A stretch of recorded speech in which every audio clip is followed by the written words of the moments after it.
Is chess a science, sport, or an art? Or is it something completely different? There are many different answers depending on who you ask. The second world chess champion, Emanuel Lasker, called chess the human struggle. Chess is a clash of ideas between two players. Not only do you have to struggle against your opponent, you also have to face yourself. Chess is a very logical game, but it is also psychological, as we must learn how to deal with the roller coaster of emotions we can experience during a chess game. The joy of finding a tactical combination, the disappointment of throwing away a completely winning position, and the thrill of attacking the opponent's king are just a few of these emotions.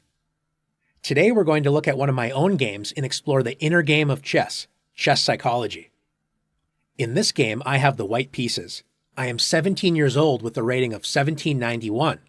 My opponent was rated 2394 and was the top competitor in this national scholastic championship. Playing a higher rated opponent can be very intimidating. I remember feeling nervous before the game started. How can I possibly compete against such a strong player, I wondered. I did my best to focus on the game and take it one move at a time. Easier said than done. My 600-point higher rated opponent, playing the black pieces, is on the move. He played knight to b6, gaining a tempo against my bishop. I have an isolated queen pawn, so if he can control the square in front of the pawn, in this case d5, and begin to trade pieces, my isolated queen pawn will become more of a weakness. After bishop d3 and knight f d5, black's knight blockades my isolated pawn, preventing it from advancing, and also opening up an attack against my dark-squared bishop. Since my bishop doesn't have a great square to retreat, I traded bishops with bishop takes e7 and queen takes e7. Black has traded a pair of minor pieces, one step closer to his goal of entering an endgame where I am stuck with a weak, isolated pawn.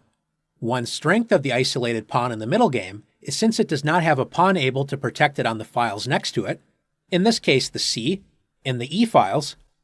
These files can be used by the rooks and queen. After rook e1, my rook enjoys the semi-open e-file and x-rays black's queen. Now black can play a normal move such as bishop d7, preparing to anchor a knight on d5 with bishop c6. The game may continue slowly, where white will have some chances of building an attack on the king side, but black will have a solid game. One of the biggest challenges to remember when playing a much higher rated opponent is that the higher rated opponent often feels great pressure to defeat you. Instead of focusing on your own emotions, fearing the rating of your opponent, remember that they also have to deal with their own psychological pressure. My opponent must have felt this pressure and decided to take a serious risk by playing f5. When I first saw this move, I was completely shocked. My opponent is 600 points higher rated than me, so he must know what he's doing, right? I started to imagine all of his kingside pawns rushing forward with g5 and h5. I felt like I was going to be pushed right off the board. I closed my eyes, took a deep breath, and decided to look at the position, not my opponent's rating. Although this move looks aggressive, it doesn't threaten anything yet. No matter how strong a move may look, you always have to look for its weaknesses. By playing f5, black's e6 pawn is now backward as it can only be protected by pieces and will be a long-term target. Notice by moving the pawn off f7, the a2 to g8 diagonal has been weakened, and black's king is on that diagonal.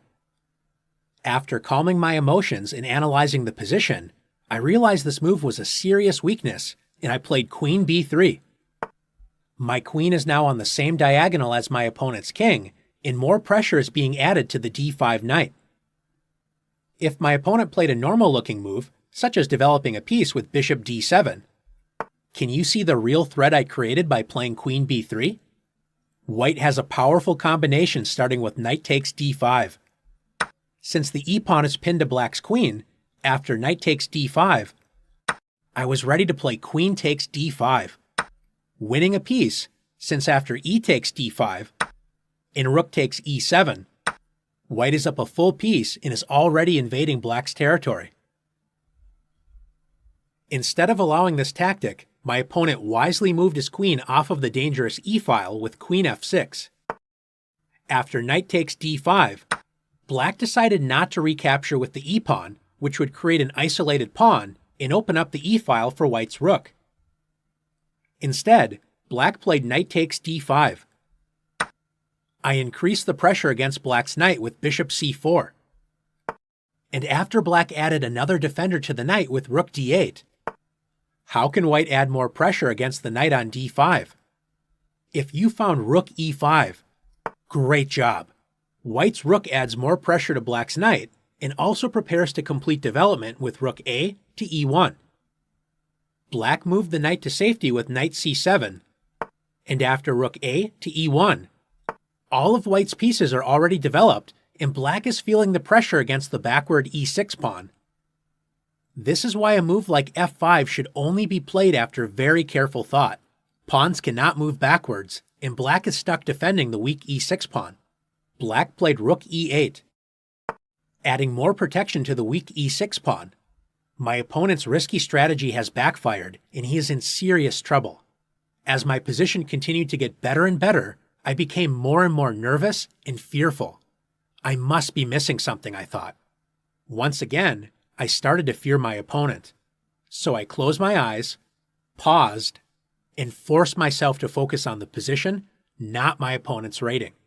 Since the e6 pawn is pinned, I was very tempted to play d5, which turns out to be a very powerful move. But when you have a safe, very strong position, it's a good idea to keep the position simple and clear so your opponent doesn't have a chance to escape in the complications. Black's only active move is b5, trying to break out of his bind. Rather than rushing forward and allowing complications, I took a deep breath, realized there was no hurry, and I prevented my opponent's only chance for counterplay by playing a4. Now that b5 is under control, I was ready to blast open the position with d5. My opponent, in desperation, tried to complicate things by playing b5 anyway. Without having a pawn on a4, my only option to capture the pawn would be with bishop takes b5, when rook b8 would pin my bishop to the queen. I wanted to avoid this, so I played a takes b5. My opponent pinned the pawn to my queen with rook b8, but his scattered army is no match for my fully developed pieces working together. I push forward with d5. Black does not want to capture the pawn and lose material on the e-file, so he played bishop b7. Finally completing development and connecting his rooks, but it is too little too late. After d6, my isolated pawn is now a pass pawn, marching up the board and pushing black's pieces around. After knight d5, the pass pawn advances again with d7, attacking black's rook. If black's rook leaves the e-file, white will crash through with rook takes e6, so black played rook e7. Imagine yourself in my situation. I have outplayed the top player in this national tournament, and I know that I am close to winning the game. This is the most dangerous moment in a chess game, because when you realize you are winning, it is easy to relax and become overconfident. I had to once again close my eyes and allow my emotions to run its course. After taking a deep breath, I reminded myself to focus on the position itself and use the same thought process I used to enter a winning position in order to actually win the game. I calculated a combination where I would sacrifice my queen, knowing that the pass pawn on d7, combined with my powerful rooks and knight, would overwhelm my opponent's position. I started the combination with bishop takes d5. After bishop takes d5, I quickly double-checked my analysis, realized it worked, and with a trembling hand I played the queen sacrifice, queen takes d5. By sacrificing my queen, I open up the e-file for my powerful rooks. After e takes d5 and rook takes e7, my threat is rook e8 check, attacking black's rook and promoting the pass pawn. If my opponent blocked the promotion square with rook d8, I would win the game by playing rook e8 check, king f7, and after knight e5 check, black is forced to give up his queen when white has an overwhelming advantage. My opponent decided to play queen d6, and after rook e8 check, king f7. Can you find a combination that forces black to give up his queen? If you decided to bring your last piece into the attack by playing knight g5 check, great job. Black's king is forced to the same rank as the queen after king f6, White forks the black king and queen with rook 1 to e6 check, and after queen takes e6, knight takes e6. White is now completely winning. Although I had an overwhelming position, I still was afraid that my opponent's rook could somehow deliver a back-rank checkmate. Once again, I focused on the position instead of my emotions and realized I was going to promote my pawn into a queen and easily win the game. My opponent resigned the game, which completed my biggest tournament upset in my chess career. Some important things to remember from this game include that you too can play chess, and all chess players make mistakes. Do not allow fear to overwhelm you. Your opponent also has their own struggles. Remember to take a deep breath and return your focus to the position. Are you ready to overcome your emotions and find good moves? Let's put you to the test.